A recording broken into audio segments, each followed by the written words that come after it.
Hello guys, I'm Corina and today I'm going to show you how to make a little itty bitty box that you could probably hold some office supplies, hair stuff, any little thing that you have that you end up losing.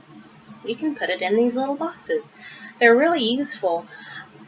I haven't really used them that often because I have little nooks, little holders for things that I have.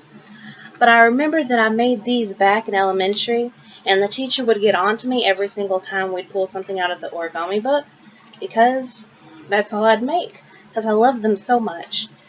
They are so easy to make, just a few simple steps really. I have 5 steps right here that I'm about to show you. Let's get started.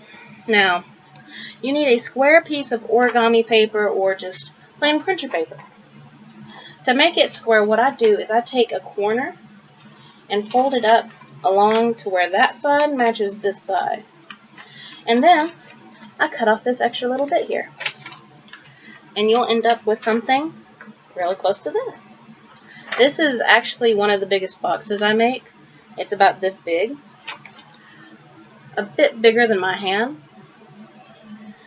So whatever size you want to make it, just cut it down. The first thing you need to do is make this square face. How you do that is you fold the corners. You got to fold it like that, and then you've got to fold it like that in the same direction.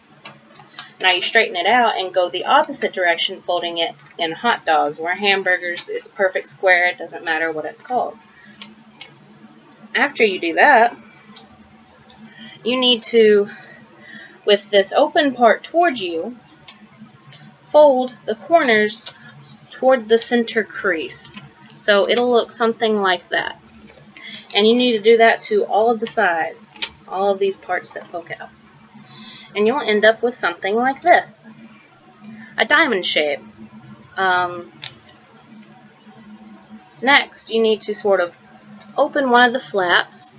And you see how you can open that right there.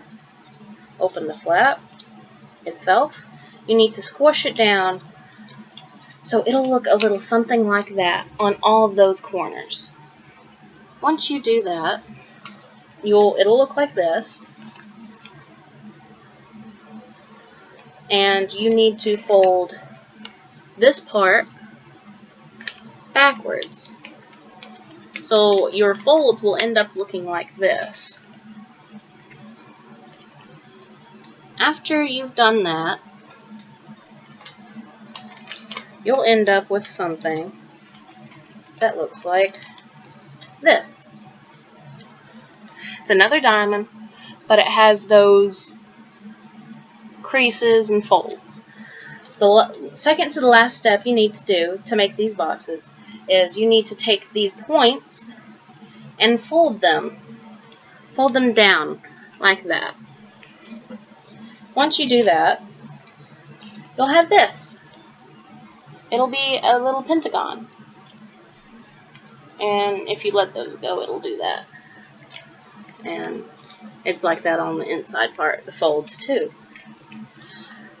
What you need to do, this is what I find the hardest because you usually lose your top shape. But if you're careful enough, you need to take your fingers inside the hole and push on in the concave sides, which are the parts that go inward.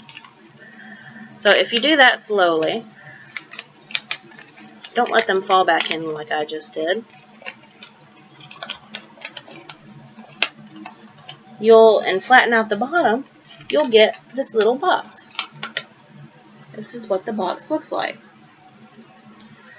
You can do different things to it. You could, to get this little shape with those things, you could fold this halfway inward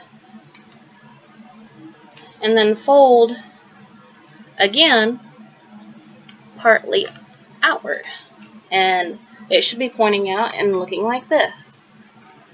You can do that to make this interesting looking little box. You could do that. You could curl them to sort of do this and paint it, make it look like a flower or something. And you can make even smaller ones. They're cute. They could be just for decoration if you want them to. And that's pretty much it. That's how you make a little origami box. I hope you could follow along slowly enough. I might have been a bit too fast. If you need to, you can go back over it and see what it looks like. Take the steps slowly, and that's it. That's how you do it.